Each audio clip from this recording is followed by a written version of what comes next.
guess, you know, I take some questions, try to give you some answers.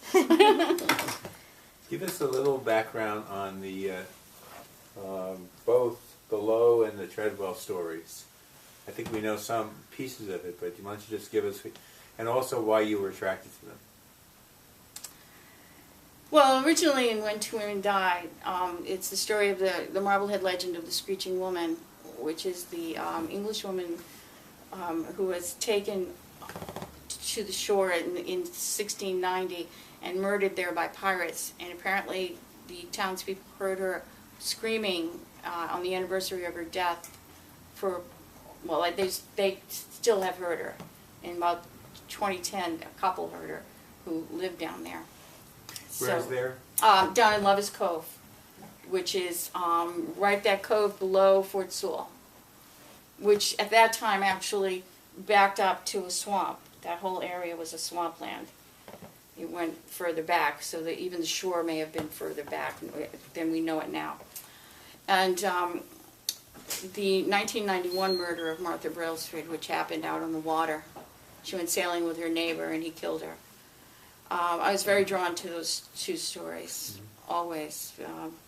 Maybe it's the mystery and the romance of it. You know, it's a terrible thing to say, but I think when people make a romantic thing out of a death, we're just trying to deal with it, trying to make it palatable. And we like stories. We love our stories of each other. And so, yeah, those two stories really took a hold of me, and I wrote it finally. I heard about it in '91, and I didn't really finish it completely till '97. And then at the end of When Two Women Die, Ned is kidnapped by the pirates down on the beach while the woman is being murdered. Everything happens in that book in about a day and a half. It happens very quickly. And there's the theme of from domestic peace comes this total upheaval. There's a hurricane. And there's a hurricane in 1991 also, which there was, Hurricane Bob. It was kind of a surprise hurricane. And the stories have just intrigued me, and I just kept hearing the characters, feeling them, and seeing what they were doing. Ned particularly was very intriguing to me because he's kind of based on someone I knew growing up. And next book, you know, I'm going to be doing a memoir. But Ned is evil, and he kind of gets down there on the beach and he does some evil stuff down there. He kills somebody. Yeah.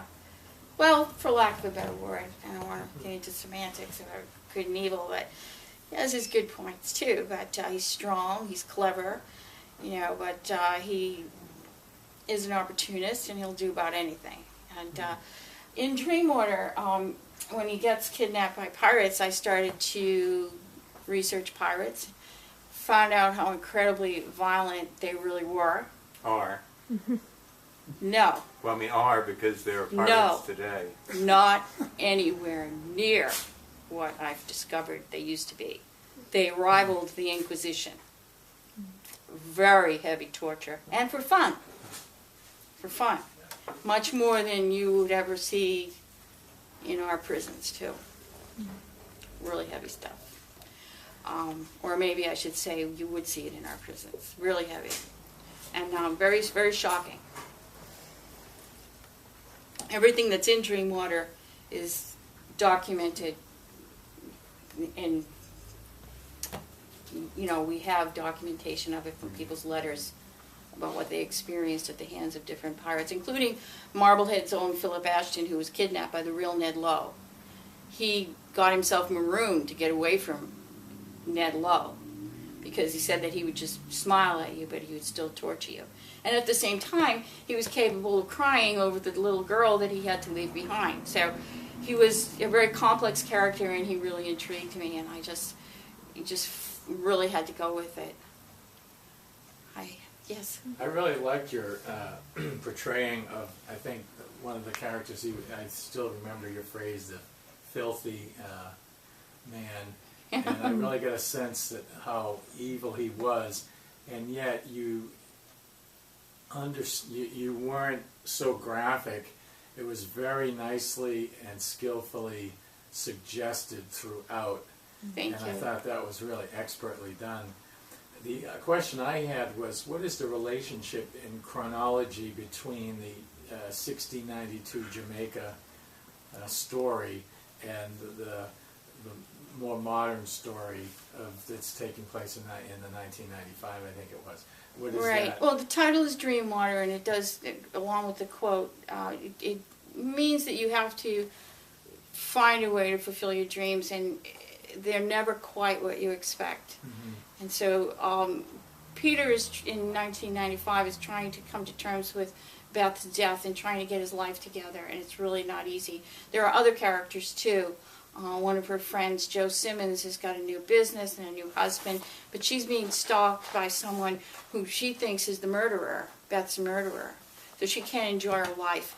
And there's another character who's a descendant of Ed Diamond, who's a psychic, and she's trying to deal with reality because she's psychic, and she can't quite hold down a job, because she's always, her visions are very heavy. And in 1692, you have people living a life that they used to live. And I really believe that in the past, magic and the paranormal were much more a part of life. And that suddenly these things are illegal. Now they're suddenly being arrested for going to Ed Diamond. Where in 1690, Rosie goes to Ed Diamond for advice about her pregnancy. And in 1692, she's arrested for going there. So, people are still trying to deal with, getting their dreams into reality, basically. But is it, I was wondering, is the folks, I just imagined, and probably was